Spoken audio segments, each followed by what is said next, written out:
the problem of vibrating string of constant tension T star and the density rho with C square is equal to T star upon rho stretched along the x axis from 0 to L fixed at the end points. Means एक string ले ली गई है constant length की, जिसकी length L है, उसे दो and points के बीच में टाइट कर दिया गया है, फिक्स कर दिया गया है, और T स्टार उस स्ट्रिंग की टेंशन है और डेंसिटी जो है उस मटेरियल की वो रो है. तो C स्क्वायर जो है डिफाइन किया गया है T स्टार अपॉन रो से. तो स्ट्रिंग है तो निश्चित रूप से अगर इसमें वाइब्रेशन होगा तो वेव्स के फॉर्म में होगा. तो वेव इक्वेशन क्या होगा, u t t minus c square u x x is equal to 0 for x is lies between 0 to L and t greater than 0 and u x 0 is f x when x belongs to closed interval 0L. ut x0 is gx when x belongs to closed interval 0L. u0t is 0 for every t greater than or equal to 0 and ult is equal to 0 t greater than or equal to 0.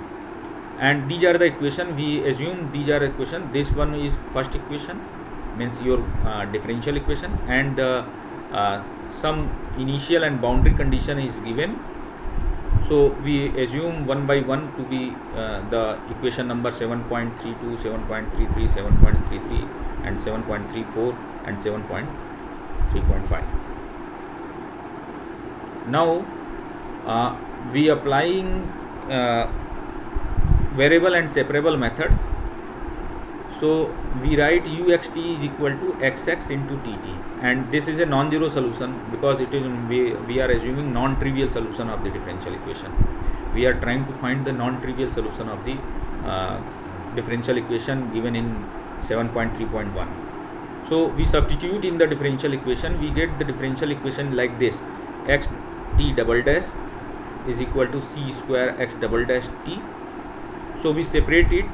We transfer differential coefficient of x with function of x and t other side. So x double dash upon x is equal to 1 by c square t double dash upon t. Now we assume this equation to be lambda here.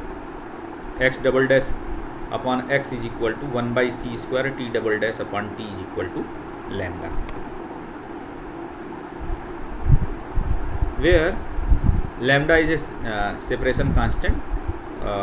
Thus we get the differential equation like this: x double dash minus lambda x is equal to 0 and t double dash minus lambda c square t is equal to 0. Now apply the boundary condition to change initial and boundary condition to find the initial and boundary condition for these two differential equations 7.3.8 and 7.3.9. Now u0t is 0, it is given in the problem, and if we put x is equal to 0, then x0 into tt is equal to 0. That we have discussed earlier in previous slide. So x0 tt and tt is non-zero, so x0 is equal to 0. So we get the first condition. Next we find the second boundary condition. By the same way we put in the place of x L.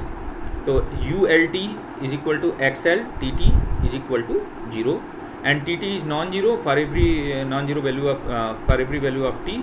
So xl is equal to 0. This one is the 7.3.11 is the second condition. So we get the boundary condition of the for the differential equation 7.3.8. Now this is our eigenvalue problem. So we solve this equation 7.3.12. There are three cases arises. Case number 1, either lambda is positive. Case number 2, either lambda is equal to 0, and case number 3, either lambda is less than 0. So first we discuss the case for lambda greater than 0. If we assume lambda greater than 0, then x double dash minus lambda x is equal to 0, this differential equation. So x double dash minus lambda x is equal to 0. Now we solve this differential equation by linear difference. This is a linear differential equation with constant coefficient. So d square minus lambda x is equal to 0. So the auxiliary equation is m square minus lambda is equal to 0, means m is equal to plus minus under root lambda. So the equation of this differential equation is xx is equal to a e to the power minus root lambda x plus b e to the power root lambda x. Because the roots of the auxiliary equation are real and distinct, so the solution can be written in this form. Okay, where a and b are arbitrary constant. Now apply the boundary condition. Your boundary condition is x0 is equal to 0 and xl is equal to 0. So if we put x to be 0, then we get a plus b is equal to 0, and put x is equal to L, then a e to the power minus root lambda L plus b e to the power root lambda L is equal to 0. This is the second. So now solve these two equations and find the value of a. If we solve these two equations, then the value of a will be 0. So why they 0? Because if we put the value of a from here is minus b, so we put here, so this is minus b e to the power minus root lambda into L plus b into e to the power root lambda L is equal to 0. Take b outside, because you know e to the power minus root lambda L with negative sign and e to the power root lambda L with positive sign never be 0. So b will be 0. If b is 0, then a is 0. So we get a trivial solution. So this is not our solution.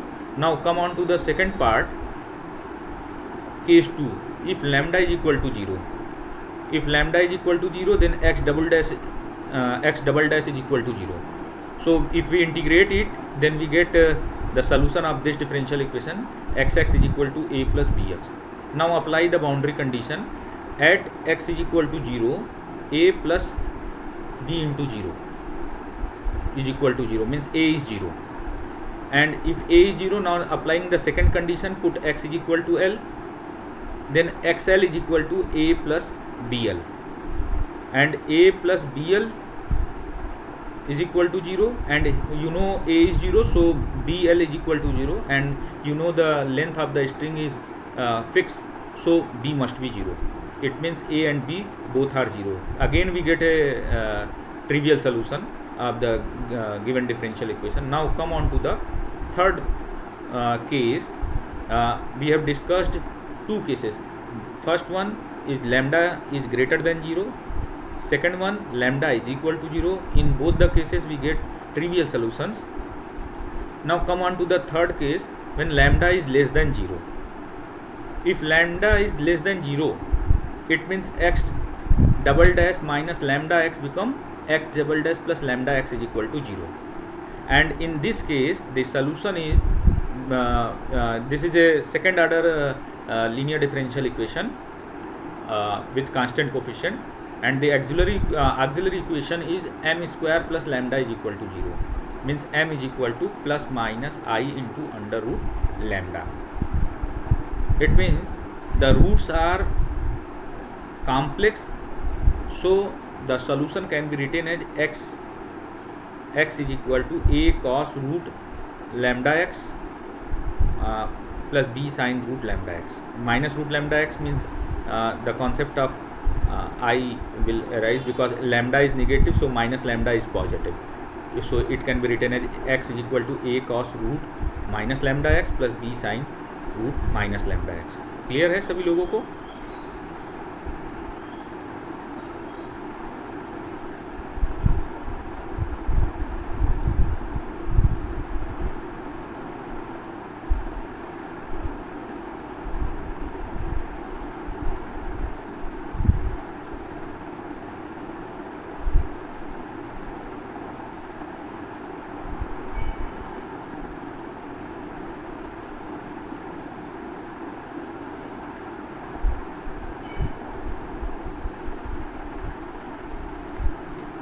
Yes, sir, clear है. Okay. Now apply the boundary condition on this equation. Xx is equal to a cos root minus lambda x plus b sin root minus lambda x. So put x is equal to 0 and x is equal to 0. If we substitute, then we get a is equal to 0. And because this is your equation, if we put x is equal to 0, then x0 is 0 is equal to a plus b into 0. So a is equal to 0. If we put x is equal to L,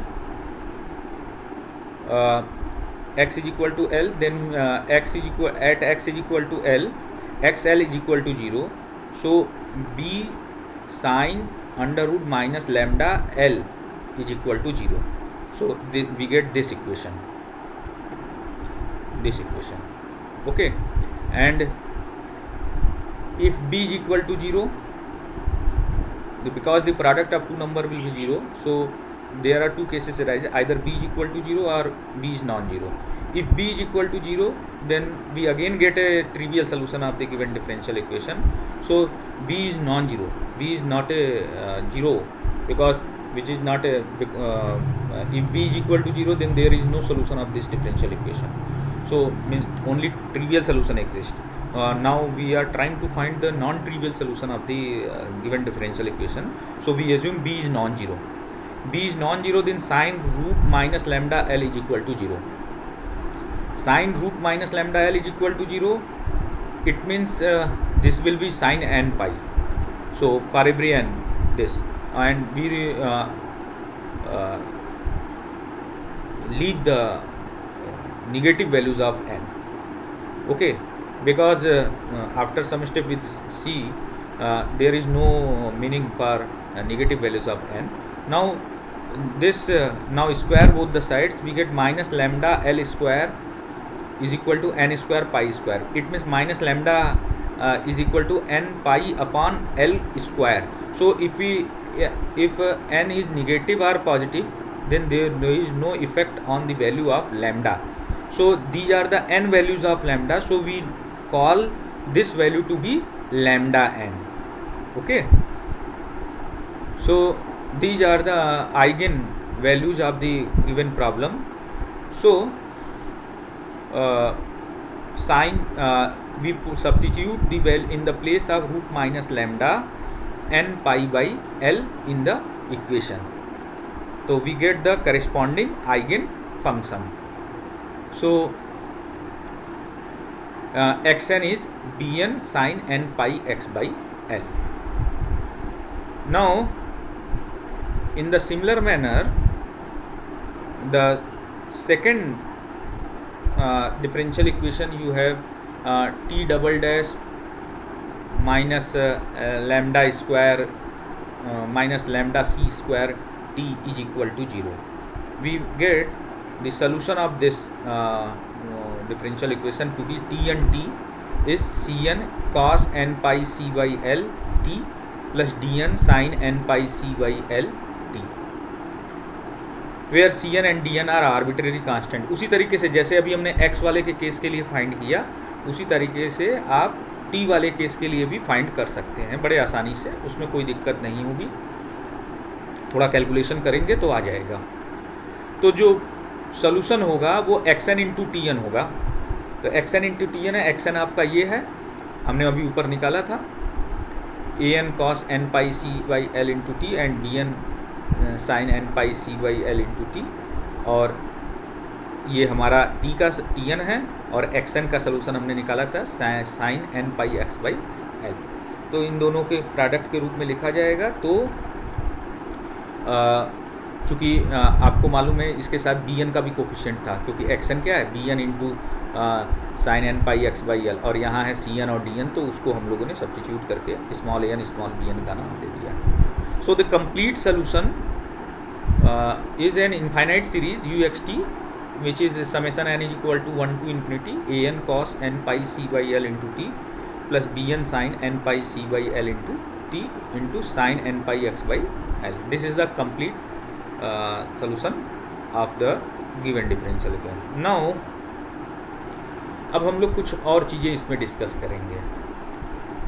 provided it converges and is twice continuously differentiable function with respect to x and t. इसमें कोई special बात नहीं की जा रही है, कहा जा रहा है ये किसका सोल्यूशन निकाला है आपने. This is a solution of the differential equation. Your differential equation is utt minus c square uxx. So this solution is twice differentiable, 2 times differentiable with respect to x and t both. So that can be written. So the series satisfies these condition and means given initial and boundary condition. Now we shall determine the constant an and bn. Okay, so we differentiate u xt with respect to t. We find ut because one of the your initial condition is ux0 is equal to fx, and second condition is del u by del t at t is equal to 0 is gx. So we apply these condition on u to find the constant an and bn. So we first differentiate u. If we differentiate u with respect to t, then what happen? Your u is an cos n pi c by l into t and plus bn sin n pi c by l into t. So we differentiate with respect to t, then n pi c by l is common to both differentiating. So we will write n pi c by l minus an sin n pi c by l into t plus bn cos n pi c by l into t into sin n pi x by l, because we differentiating with respect to t partially, so treating x and the function of x to be constant. So now apply the initial condition 7.3.2 and 7.3.3 on this equation. We obtained ux0 is equal to fx, means put t is equal to 0. If we put t is equal to 0 on uxt is your summation n is equal to 1 to infinity an cos n pi c by l into t plus bn sin n pi c by l into t into sin n pi x by l. So if we put t is equal to 0, then the term bn is absent, so only an is present. So we get because cos n pi c by l into 0 means cos 0 is 1, so this become an and sin n pi x by l. This is the Fourier series expansion of the function fx. Similarly, if we put t is equal to 0 here in 7.3.19, then what happen? If we put t is equal to 0, then this term will be absent because sin 0 is 0, so bn is present, so bn into n pi c by l into sin n pi x by l. This is the Fourier series expansion for gx. Now apply the Fourier sine series formula for this. We get an is equal to 2 upon l integral 0 to l fx sin n pi x by l, and bn to be 2 upon n pi c integral 0 to l gx sin n pi x by l dx. The solution of the vibrating string problem is therefore given by the series 7.3.18. 7.3.18 is your uxt, the value of uxt. Uxt is your summation n is equal to 1 to infinity in bracket an cos n pi c by l into t plus bn sin n pi c by l into t into sin n pi x by l. Yeah, this is that is your 7.3.18, where an and bn are determined by these two formulas, and for different fx we get different an and bn. For different fx and gx we get different value of an and bn. Now the physical significance of the solution 7.3.17. Our 7.3.17 is a unxt. Unxt is xn x and tn t, and xn x and tn t is an cos omega nt plus bn sin omega nt into sin n pi x by l, where omega n is sin n pi c by l, we assume here. This is called the nth normal modes of vibration or the nth harmonic, and Wn represent the discrete spectrum of circular or radian frequencies, or Vn is equal to Wn upon 2n या omega n upon 2n, omega n upon 2 pi, so Nc upon 2l, which are called angular frequencies. The first harmonic is called fundamental harmonic, that can be obtained by substituting n is equal to 1, and all other harmonic are found for n greater than 1, and those are called overtones. Okay, the frequency of fundamental mode is given by this formula. W1 is equal to your pi c upon l, and V1 is equal to 1 upon 2l root over t star by rho, because we in starting we know c is your under root t star by rho. Okay, so this and t1 is equal to 2c upon w1, and 2c upon w1 we substitute the value of w1, so we get 2l upon 2l upon c, which is called fundamental period. So the solution of 7.3.18 describes the motion of a plugged string as a superposition of all normal modes of vibration with frequencies which are all integral multiple of Wn is equal to n into W1, or Vn is equal to n into V1 of the fundamental frequencies. Now we describe fundamental waves. Unxt is an sin n pi x by l and cos n pi c into t by l for n is equal to 1, 2, 3 and so on. These solutions are called standing waves with amplitude an into sin n pi x by l, which vanishes at x is equal to 0, l by n, 2l by n and so on up to l, because at x is equal to 0 sin 0 is 0, so unxt is 0. At x is equal to l by n we get sin pi, again sin pi is 0, so unxt is 0. So these are the on these points they will be the solution standing waves equation are unxt will be 0. So these are called nodes of the nth harmonic.